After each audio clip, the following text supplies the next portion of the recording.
In this video, I will be telling you about how this one client has made me over $500,000 since Atomik Growth has been in operations. If you don't know what I do, I'm Sabawat Vanim. I am one of the co-founders at Atomik Growth, which is a B2B podcasting agency.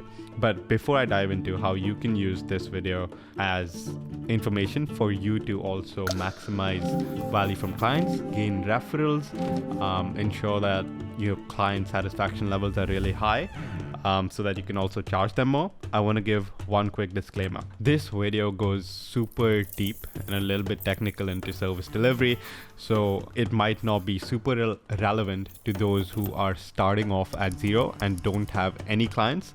But regardless, if you'd like to stick around, you might get a bit of mindset help that'll help you when you do get a client. So getting into things, here's exactly what I'm going to be covering. Number one, who are we? Why should you listen to me? Number two, the Lighthouse method, which is basically a fancy way of saying the two different types of clients and how you can maximize client value. Number three is results and case studies. So once you start delivering results, or first of all, how do you even deliver results to then package that up into a case study, followed by outreach. How can you do the best possible outreach using your client results and case studies? And lastly, sales. How can you tackle sales so that you actually make more revenue? My promise to you is, if you're struggling to get more clients overall, let's say you have a freelance business or an agency business with 2 clients right now, right? You have 3 clients maybe, and you're getting them somewhat decent results. You're able to retain them, but you don't know how to scale from there and get more clients. I will show you how to fix that problem.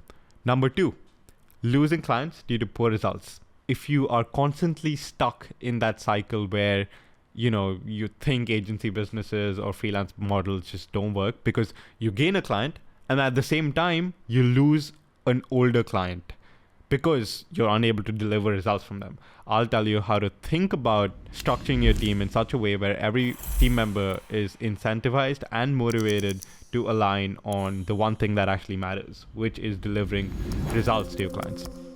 Number 3, you're reaching out, you're doing a bunch of cold emails, you're messaging them on Instagram, you're doing LinkedIn InMail, but your outreach is falling on deaf ears. That means people ghost you, they don't see your emails, or whatever the problem might be. I'll show you how to pierce through that noise. And lastly, packaging yourself as a premium agency. One thing that's funny, we often have prospects on sales calls with us, and they're telling us that, hey, for full transparency, we're talking to, multiple different service providers for podcasting. So, just to give you transparency, we're talking to a lot of people. And oftentimes, our pricing is higher than all of our competitors. And, you would normally think that this is a bad thing. Like, oh, if we're the most expensive option, they might go with someone who's more cost effective. But we're able to position ourselves as, hey, we're like the best at this. Our prices are also like high because this is just what we do. So it's almost like selling a luxury product in a way. And the higher the price, it's like the people end up wanting you more than the others. And they're willing to oftentimes pay more because the niche we're in tends to have more available cash. So we just make them expend it in a way. For some context into who we are, we're Atomik Growth, an end-to-end podcasting agency for venture capital funds and tech companies. You might think, why would a venture capital fund want to start a podcast? It is because venture capital funds essentially want to sell their money to founders. So why should founders pick that venture capital fund? Because there are so many nowadays. So how are they going to strategically help me? Podcasting makes them stand out because it builds a relationship with a founder to attract quality deal flow. And also venture capital funds are able to deepen their relationships with their limited partners, which pay them money to run the venture fund. But regardless, that is why a VC fund or tech company would want to start a podcast, either to network with their clients and also to build their personal brands at the same time. I would recommend checking out the services section on our website if you want more context into exact deliverables and to know what we do. But otherwise, there's no need for you to do that. Moving on to some proof. Over here, you can see these are some screenshots in May. We've been making consistently around 60K. We had a month where we hit around 77, but we had a client churn and we had to let go of one of our own clients. So I want to tell you a little bit about the Lighthouse method. There are a few types of clients, and if you're running an agency, you probably know this. There's a type of client which is going to be like a lighthouse. I'll explain this in a second. The other type of client is one that you don't love, you don't hate, but they have a lot of money and they pay you good, and that's what keeps your business running. The other type of client is the one which you hate working with. They're low ticket, they make your life hell, and you don't like them. The other type is the lighthouse. They might not be paying you much, but they're super, super relevant in your niche or industry, whatever you're selling to. So this lighthouse client, let's say your niche is the info product niche, right? And you somehow have Jordan Welch as a client. Everyone knows him. People hopefully trust him. And that way, whenever you reach out to other people in the info space saying, hey, using like Jordan's name, like, hey, we've been working for this guy and we've got him XYZ results. But again, this won't work because I feel like there's so many, like people just use anyone's name in the info space. But people will give your email a second and a half more to look at it. And just because you have that name mentioned, just because you have that brand mentioned. And what that does is one flagship client or one lighthouse client ends up attracting way more. They end up attracting their peers or other people that also trust them. There are going to be a few types of clients that you need to recognize and need to sort of eliminate or consciously search for in your service business. There's one type, which is basically the piggy bank, right? They're the ones with money and they pay you. Great clients to have. They're called the cash cow clients. The second type of clients are the lighthouse clients like this, who end up attracting more lighthouse or more clients. And they're the best type to have if you want to grow your business in the long run, right? But you need a delicate balance between clients that are able to pay you a lot and clients that are well known, right? And the third type, if they're neither of these two, if they're not inducing more referrals, if they're not very well known in your industry and give you a strategic advantage to having them in your client roster, then they better be paying you a good amount and getting your margins to at least around 60 to 70%. 60 is low, 70 is like good, right? Aim for at least 70% margin. And if they're neither of these two, it's harmful for the long-term health of your service business because the additional cost to servicing them might not be worth it because another person might be able to pay you more. And then your creative resource is really the point of constraint, which is, your team. Now, coming on to Atomik Growth again, how and who was the client that has been the lighthouse for us? They're a top 5 tech podcast that everyone in the VC space knew. And when we started working with them over 2.5 years ago, we weren't even catering to the venture capital market. We actually chose the venture capital market naturally because of the lighthouse client. I'll explain this logic. But first, let me tell you a bit more.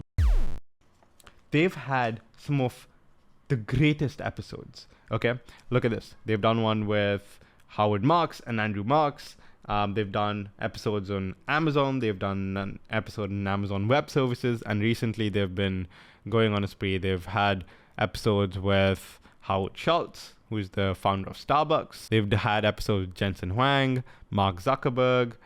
So they're the shit, okay? Now, but when we started working with them 2.5 years ago, their podcast was of absolute high quality. Everyone in Silicon Valley listens to them, respects them, knows them, but not a lot of people outside that subgroup of people, which are like people in Silicon Valley, know them.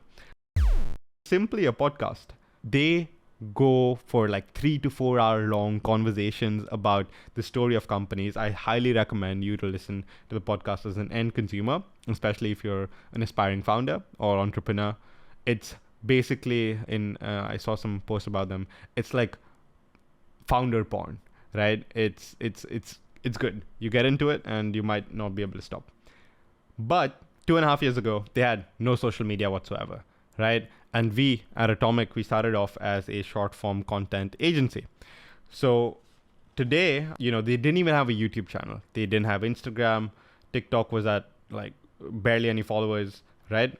And today, if you have a look at their YouTube, we're at 224,000 subscribers at the time of this recording. Some of the most popular episodes on YouTube before us, they didn't exactly post much on YouTube at all, right? We took them from around 2,000 subscribers to 224,000. Their most popular episodes now are Porsche with Doug DeMoro, Howard Schultz, NVIDIA, and I already mentioned all of this. But yeah, it's fucking cool to be working with cool Lighthouse clients, right? And we've been able to generate some insane results for them as well, which I will come to later. Now, how did we end up getting a in the first place? In this case, being the Lighthouse client that everyone in our industry knows. It wasn't exactly planned, right? It's not like we started our agency and we're like, yeah, that's the method Subha spoke about. We've got to get a Lighthouse client. It doesn't necessarily work that way. You also need a bit of luck and a bit of strategic execution, right? So steer your ship towards the right direction and you might end up getting a Lighthouse client. But you've got to first steer it in a way. And I'll tell you how we did that. You can see my screen here. We had a CRM on Notion that basically had a list of clients, right? We actually ended up working with quite a few of these. And if you look at the date, this was February 8th of 2023. That is when we were reaching out to all of these folks for short form content. So I would say relatively early, and nobody exactly went for this market. But my point is that we were trying to reach out to various different niches, right? Example, it's about hardware. Technology is a Lego YouTube channel. So it's not like we intentionally went for any niche. We were as confused as you, right? Like we were going for whoever was willing to pay us money. With that method of hyper-targeted outreach, sending looms, making samples, etc., back in 2023, we ended up getting our Lighthouse client, which was and they were one of our first few clients. Luckily, at that time we had 3-4 clients. We were working with various different niches, but our best results came in for our Lighthouse client. And from there, we were able to leverage that into results and case studies. So if you have a look, again, here are sort of the results we got them just on short form content from where we scaled into like a full podcasting agency. But if you have a look here, we were able to gain 47.3 million views on shorts just in this popular tab. So that is sort of the results we're talking about in less than a year time span, just on YouTube Shorts. We've also grown that Instagram to quite a bit, and we've got TikTok as well. But it wasn't always like that. If you have a look at March 30th, 2023, we need to step it up for them or we'll lose them as a client. Like literally we were sort of panicking, and we had our social media manager tell us, same goes to its Instagram if it got low views in the past few days. And if we zoom in over here, you'll be able to see that in the last 30 days, there was a month where we got them only 30,000 views on short form content, and it wasn't looking good. So how were we able to get results, right? I want to talk about this a bit because our deliverables might not exactly be the same. So if I were to go and try to get a Lighthouse client again today, I would go about doing a very similar thing. I would again go to Google Sheets or go to Notion, it doesn't matter, create a CRM, right? Try out all the different niches you want to test. Now, I've made a full guide on how to select a niche. So I would highly recommend watching that if you're confused about which niches you should target, but ensure that they have a lot of cash flow and that the TAM is, at least something. So when you're selecting different niches, what you need to do is aim for the stars as well. Don't just go for the clients which are lesser known, because if they're lesser known, they're likely to be like the cash cow type clients, right? And if you can't exactly leverage them to get more and more and more clients, which is something that you really need for long-term success of your agency. So do consciously try to reach out in your outreach, which again, I'll be covering later in this video around outreach, but do consciously try to reach out to more Lighthouse clients that everyone knows. Now, I want to touch upon philosophies behind driving client results, because your deliverables and our deliverables, because we're doing podcasting, are going to be different.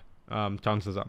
So here are the philosophies that we use to go from here to almost losing them as a client to getting them 47.3 million views. So getting to it, we've got 2,500 is what they were paying us for 30 shorts around 2.5 years ago, right? Here's how we ended up dividing that cash, because a lot of times results, because sometimes you guys are just too afraid to spend the money to get results and pocket less for yourself. Especially in India, I feel like Indian freelancers and agency owners are way too conservative with the way they spend, and they don't incentivize the team the right way. How are you going to convince a guy by paying him 50,000 rupees that, hey, do this as if your life depends on it? You're not gonna. So here's how we divided the cash when we started working with the Lighthouse client in this case. Editor, if we have 30 shorts, we were paying him 1,600, right? Which one of you guys is willing to do that? Very few, in my opinion, right? And this is towards the start of our agency. So it's not like, we've got a lot of cash or we can invest too much in this client. It's just simply, we need to get good results. You need to have that as priority, even if it means that you might not make a profit for a month or two, especially when you know you have a Lighthouse client, because they can refer you to so many more. I need you to think long term, right? Now, we are paying him around 30 a short. That brings it to 1,600. Now, the curator was getting paid around 5 a short. So that brings it to 30 shorts. Curator, we basically divided short form content functions into two. One is the editor and one is the content curator, like the clip hunter in this case. We thought that it's better to drive results that way, because the editor is really good, right, at his function. So let him do that, and we should get another person who's really good at the clip selection function, because these are two different parts of the process, and every piece of short form is impacted 80% by the clip and only 20% or less by the edit, right? Then we also set up some budget for bonuses. So each time an editor's video or a curator's clip went viral, they were paid around 50 or 100. I'm not too sure what this was, but I'm assuming it was 50. And that brings our total from 2,500 back down to 1,200. Now, consider admin costs, things like social media management, communicating with the client back and forth. Let's say $200 for that, and that brings us to $1,000 of margin, which is arguably a lot less than what some people would try to maximize from something like this. Also, mind you, this was 2 years ago, so 30 a short was standard. Today, it's more like 50 or 60 or even 70 a short for a good editor. I like these moments in between the video, like even in the one around how to pay your own college fees. I had like people coming in giving me like coffee. Sir. Thank you, chef. You want to just put it? Yeah. You will see a gorilla man behind me. It wasn't scripted. They were genuinely giving me coffee. Like in the how to pay your own college fees. And this one, I've got lip balm delivery. No comments about my chapped lips, okay? None. Is anyway getting cut, right? No? You wanna let it stay? Yeah, we'll probably let it stay. Who cares? And then we budgeted around $200 for admin stuff like social media, etc. That, at that time, that was 40% margin. And that is something that I don't recommend. But think about the philosophy. If this is your first or second client, what are you trying to profit for? Take the bare minimum for you to be able to live and reinvest everything else back into how you can get them results. Go beyond your contract for your Lighthouse clients or the first few clients that you have. Do whatever it takes, right?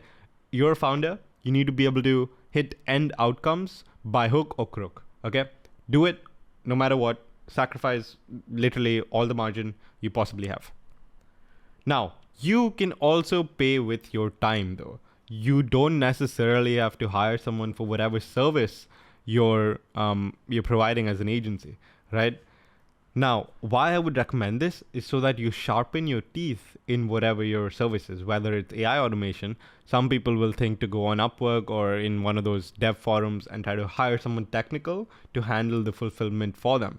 My recommendation is to learn the skill yourself and get your reps in with practice, because if you're a B level talent, you'll be able to recognize a A plus level talent. If you're a D level talent in the skill, you can only hire a B level talent because you don't know or you don't relate to what an A plus talent looks like in that domain. So I would highly recommend learning the skill yourself. So if this is your first client, assume you're the editor, you're spending 2.5 hours a day, you're spending 11, let's say you're having 14-hour work days. I don't know why you'd have any less unless you're in college or something like that. If you are in college, then probably, let's say 10, I don't know how long college, 4 hours college, so maybe 10 hours work days. Curator is, it's basically doable even by yourself, so that you keep learning and that you have more money and that you have more control over the process. If you're handling everything end to end yourself, it's like a reflection into what your worth is, because you're promising end outcomes to your client when you're selling to them. So now let's see how well can you meet your own word, right? Next is assembling the A team. But if you choose to hire someone, right? Or maybe you're just not good enough. Let's say you've sold them on short form or AI automation for, let's say you're building them a custom calling agent, right? And let's just say that you're not there yet and that someone else can do a way better job. Let's talk about how we can assemble the A team.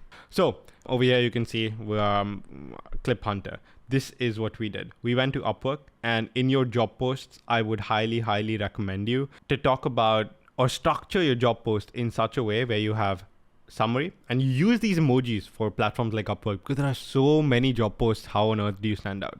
Do not title it as Clip Hunter. That was a mistake. But think about this, right? This was posted 3 years ago. Context, we run a media agency that repurposes long form into viral, Instagram, whatever. Job, deliverable, salary. Follow that format, okay? Next is go for a fixed price or whatever is higher. Try to not go for hourly because it's likely that you cannot afford a good hourly rate. A good hourly rate is at least $40 plus to get experts from decent countries. So I would recommend fixed price or whatever sounds like a lot, right? In this case, for Clip Hunter, or if I was hiring an editor, which I will show you, Clip Hunter was getting paid $5 a clip, and if you have 30 clips, that's 5 into 30, which is 150, and that is the highest, right? So that is what we set as the fixed price. And there are also several other platforms to hire from, such as TopTal. I've heard. I've never used that. There's onlinejobs.ph for hiring virtual workers, editors, etc. from the Philippines in particular. There's Behance. There's Instagram itself, because a lot of these editors or people actually post their work, and that's a good way to reach out to them, but they tend to be more on the expensive side the more publicly displayed their work is. So that's another thing to note. Context for the YouTube Shorts video editor as well. We put the highest possible price of 1,800, so on the upper range. This was 2022, which is funny to look back at. 3 years ago. Same formula of how we put our job post on Upwork in particular. Context, job, salary, and how to apply. The how to apply is very important because we tell them exactly what they should be sending. You need to instruct them. We also had a trick where this is for another role, for I think VA role, something like that we had like 2 years ago. We basically told people to send their CV, but to send your CV with your name highlighted in green, because that was put towards the end of the JD, right? The job description. And so many people missed that, and so many people also got that. So we saw the people who actually read this highlighted their name in green and were paying attention, and the people who weren't, discard them because they can't even read a job post, or if they can't even follow basic instructions, what good are they, right? Attention to detail is so important in our business. So YouTube Shorts video editor, this is what we did. And you can have a look, right? We got 15 proposals, out of which, have a look. We got quite a few proposals. After that, we tested vigorously. We gave paid tests through Upwork to 5 of them to basically you can see over here, hire. So there were 4 people that we actually hired and paid to be able to like go on and edit the shorts so that we were able to choose the one with the highest quality. And then 1 year later, not 1 year, 1.5 to 2 years later, I actually met the person that, we did hire for sort of like the editing. And he is a great human. So yeah, it was great to meet your team in person as well. The next point around client results. How do you deliver client results? I want you to obsess over these 3 factors. There's you paying your team well, right? There's you controlling all the variables of your client end desired output, end desired result, and there's you hyper obsessing. I think this is the holy trinity of client results. Correct me if I'm wrong. Feel free to leave comments and tell me if you think there are other factors that matter a lot. But let me explain each one of these. Paying well. This one's obvious. You pay your team or whoever's actually working on the deliverables well. This also means that you have to charge your client a good amount so that you can end up paying your team well and motivate them the right way. Do not shy away from making international hires because it doesn't matter where a person is based. All that matters is how well are they able to do the job. The next factor is controlling variables. In terms of short form content, right? I'm going to give you an example of short form content. We cannot control the long form, right? Which is why a lot of the other niches failed. Worked very well for us because their podcast itself was banging. So the shorts we could make were also incredibly banging, incredibly good. And they hit the algorithm like a lot easier than, let's say, a Lego channel, right? But what happened is for some of the clients, we were unable to control the longs. So there's only so much we could have done, right? So we need to be able to control the variables as end-to-end as possible. So if we're controlling the podcast, now we even do guest research. We tell them which questions to ask to make for a compelling conversation that also hits the algorithm. So control as many variables as possible so that it's on you. The client success is entirely dependent on you. And this is where you want to be. Control variables, pay your team well, and then hyper obsess. Think about your clients. No, this is so unhealthy. I was about to say think of your clients even when you're sleeping, but I'm not going to say that. All I'm saying is keep them top of mind. Like, dude, this is important. Realize the importance of your clients. They're not going to stick around. They're not paying you for free. It's not the dream they sold you. So you're not going to be working on a beach. Actually, you can. Yeah, but all I'm saying is obsess. Okay, it's important. So now let's consider what happens when you only have 2 of these, right? If you're paying well and you're controlling variables, but you're not hyper obsessing, you're losing focus. If you're controlling variables and hyper obsessing, you will get low quality work because you're not paying your team well. But if you're paying your team well and you're hyper obsessing, but you don't have all variables under your control, what's going to happen is external factors outside your control are going to impact the client results. When you have all 3, you have the best possible results. Now, I want to take a moment to actually show you the case study because now with this holy trinity, we've been able to accomplish results for our client. And I now want to show you, something else. We package that into a beautiful case study. And in this, I'm going to quickly tell you how you should package your case studies. Slide number 1 has to be how your company name or how you, in case you're a freelancer, leveraged or did whatever for end results in time span, right? Formula for the first page or the title or the cover, whatever you call it. Next up, we've got table of contents. So tell them what we're going to be talking about.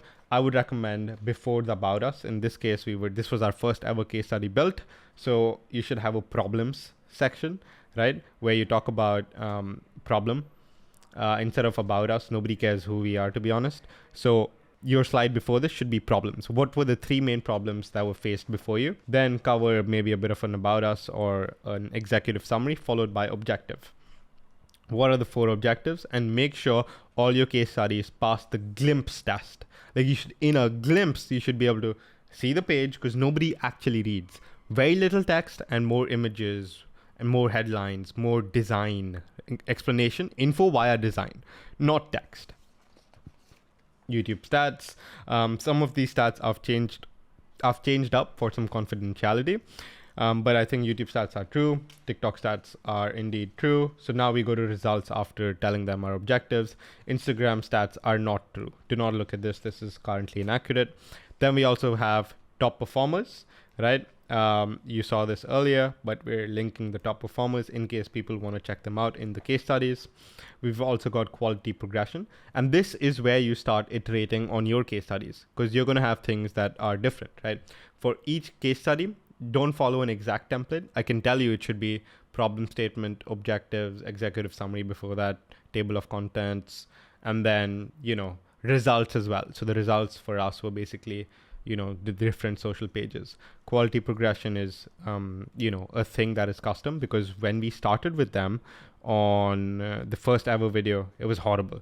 And then the latest one as of this case study was on February 21st, 2024. And this is, a big difference. We also shared a bit of a screenshot from the client on Slack communicating with us and talking about the improvements. Strategy is how we were able to do what we did, right? The 4 different strategies that we adapted. We've got a video testimonial, which has done us so well. This is what I mean. Deliver results, over deliver, because no amount of money is worth this testimonial, this video testimonial. And this in itself has generated us so much. I will play a clip for you right after this. But this has done so much for us. You have no idea. I would pay over $30,000 for this testimonial, right? But I basically did that by sacrificing like a lot of margin in order to get the best people working on it, because nothing would pay me enough to get this one video testimonial. Next is A/B testing. So, whatever else was miscellaneous, show them and read the detailed case study, right? So if you click on this, you'll see like a proper ass report on how we A/B tested 2 things. This demonstrates, detailed expertise that other firms or other agencies might not have, and that we know our shit. The audience spoke, etc. Again, make the design look good. Design actually matters on these types of things, I would say. 100K subscribers right now, they're at over 200K. Maybe it's time for us to update the case study. We had an FAQ, right? Our minimum ticket size that time was 3K. Now it's 8K. But yeah, and then at the end we just had an Atomik Growth contact page. Now, after you've built your case studies, you have results, you've built your case studies, we're going into outreach. And this is what started happening because of that video, right?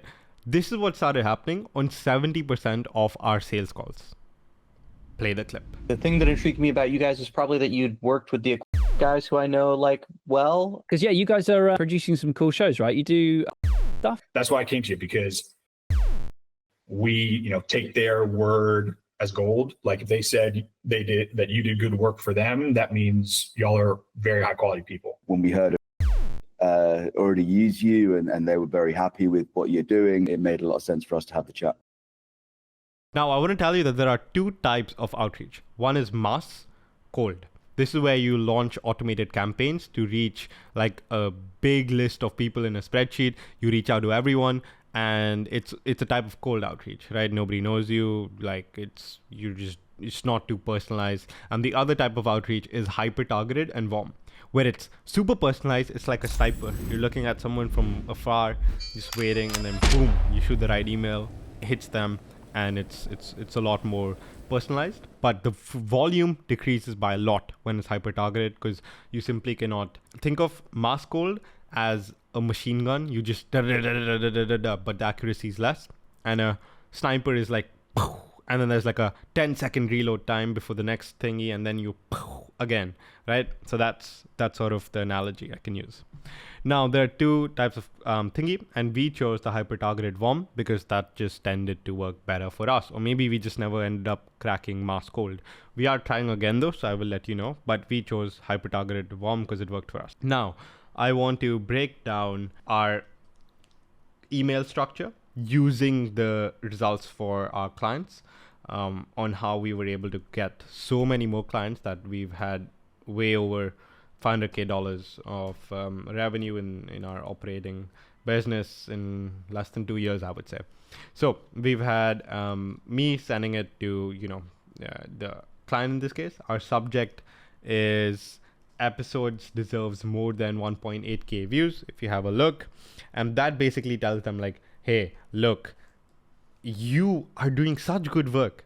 You deserve more. We're not calling them out. We're not, trying to invoke negative feelings. So we're trying to tell them you deserve more. It's kind of like a positive feeling. Like you're better than that in a way, is what we're trying to say. Now, the opener is super important because it's basically us saying name. If this part which is blocked is just their first name, right? We don't try to say hi name because I've noticed that like high profile people just don't do that for some reason. They just put name, comma. So it's clear to me that the substance of the conversations is second to none. So what we're saying is that their conversations are banging, right? It's great. My concern, there's so much else that can be done to help grow that person, the podcast name's audience, to improve their discoverability, right? Then we basically go from the opener, we bridge from their conversations to our concern, like, hey, you can do so much more, to going to the substance part, where why should they look at us? Why are we relevant? Why can we solve their problem, right? Now we say we're currently working with, which is the Lighthouse client that I am certain this person knows. This is why having a niche is so important. You can use your clients to target more clients in their niche who are like them, right? So ensure you get good clients from the start. Now, and then we like number one, like, hey, we're currently working with these folks. And then this builds us instant credibility and linked to the case study. So they can also have a look at the case study. So you see how everything is coming together now. You have to get results so you can have case studies. Case studies help you get more clients, right? Now, the process. Because too many cold emails don't actually tell the person what they're doing. They just hook them, but they never tell them exactly what they're doing. And that is what we do here. Pre-production, post-production, growth. And then my CTA is very simple. Let me know if you'd like more info. Thanks. And I kind of back off, right? I'm not telling them, do you have time next week for a 30-minute chat? Because a lot of these folks, they don't have time for a 30-minute chat. And I also link my Calendly for info, right? Just in case they want to book a call, but I'm not going to ask them to book a call. Again, there are different CTAs. There's different psychology here. And for different niches, your CTA will vary. But this is what I ended up choosing. So that's that. Now, as for sales, because nothing matters if you're not actually going to close them on the sales calls. Number one, try tag teaming them. So I join these sales calls with my co-founder, Arthur, or sometimes I join them with Vihan, right? And not sometimes, actually, most of the times now, Vihan, we also get on the sales calls. So we're kind of tag teaming. And this comes with time with your co-founder or other partner, right? Arthur and I feel like now we've got some really good chemistry on sales calls. So it's just like, we just flow. We're so comfortable and it's just a natural vibe that the other person also ends up picking up on, right? It's like Arthur knows what he's supposed to say. He passes it back to me like, Subha, do you want to share more about that? And I'm like, yeah. And I say some stuff and I'm like, Arthur, what do you think? And then he says stuff too. So it's almost like we're tag teaming the client and bringing them into our sort of vibe, I would say. The next thing I would like to mention here is a quick plug about IRW, which is my community for Indian freelancers and agency owners exporting their services abroad. This is where I've uploaded like full sales modules and full sales call guides on exactly how I would go about closing clients. So it is highly valuable if you want more sales practice or even a community of like-minded people within real life meetups too. Highly recommend joining the waitlist for the next cohort. I also have released a full video on YouTube for free if you want to see a live sales call of me closing an $8,000 a month client, right? That is around 80 lakhs a year. Now, I also recommend setting frame. This is the 80-20, I believe, of sales.